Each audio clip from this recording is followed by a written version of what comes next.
तर उठाई किचे किन लगाई जब जईबू धाराई कि यार नैहर के गलती न माफ करी कि यार धुकुरे धुकुरे तोर सास करी पियावा जब बास करी। भैया एक के देखी हेलो आवाज एक लेवल उठाए hello hello hello hello hello चलिए कि न रहे के रहे भवनवा बलम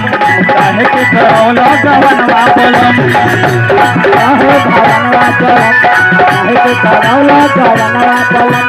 रहे के रहे भवनवा बलम काहे के करौला भवनवा बलम काहे भवनवा बलम काहे के करौला भवनवा बलम अगला गोना रुपया कमैला में अरे गावना करवला ए राजा जी बोलो भैया लास्ट में बताएंगे प्रयास कैसा रहा रवि के देख के सीखिला कि अरे गावना करवला ए राजा जी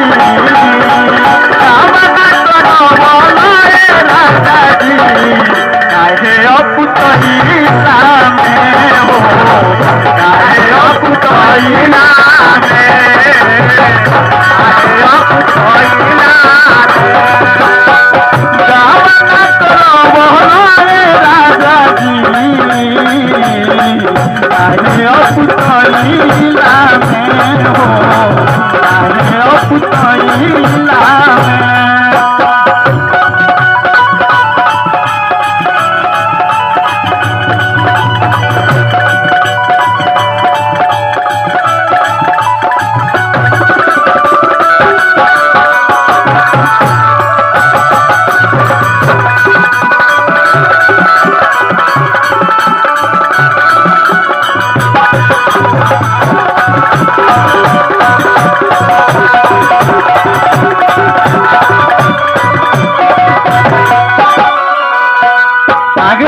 कहतिया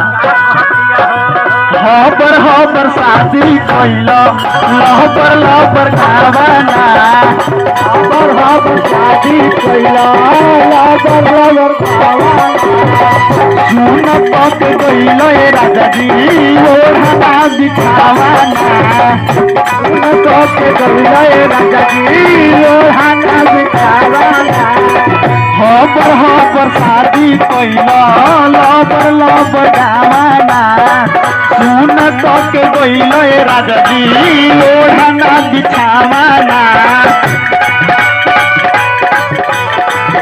ओढ़ना बिछावाना पेट भरे न दुनो बेर खइला को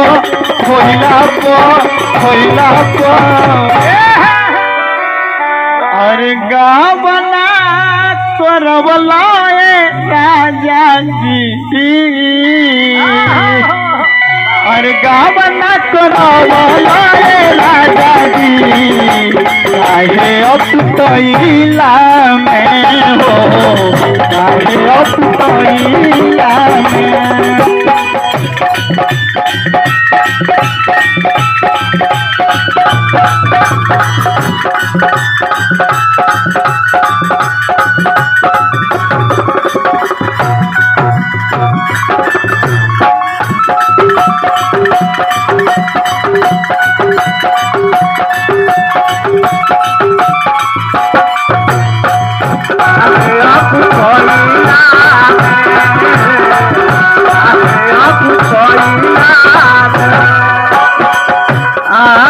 में तेरी जतने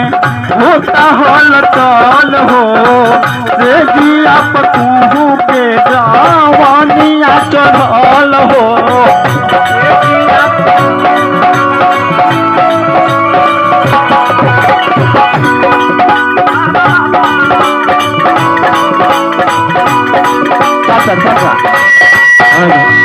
साउथ में कहल गइल बा कि पुराण धर्म में भूरकी के हिंदू धर्म में कपार में चूरकी के बड़ी महत्व होला और सही संगीतों में बड़ी मूर्ति के महत्व होला। तनी मूर्ति मार के ससा हाँ पर शादी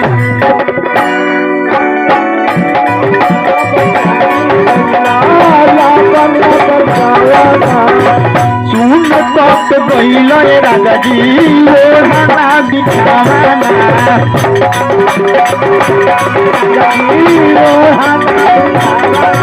सही ना बोल हम सही से बात ना पैनी हम हाँ पर शादी लहबर गावाना सुन तक गईल राजा जी ओढ़ना बिछावाना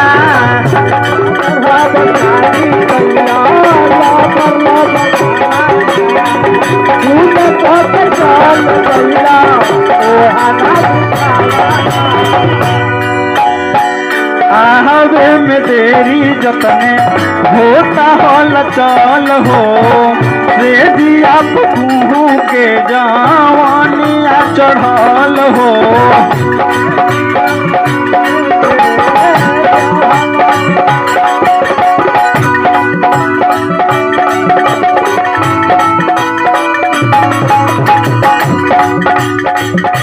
जनाकी बात गोलू गाड़ी धैला में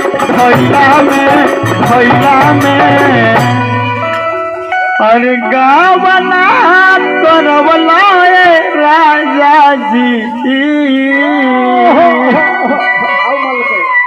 कि अरे गावना करवला राजा जी हरे गाँव ना तो राजा जी काहे अब में हो काहे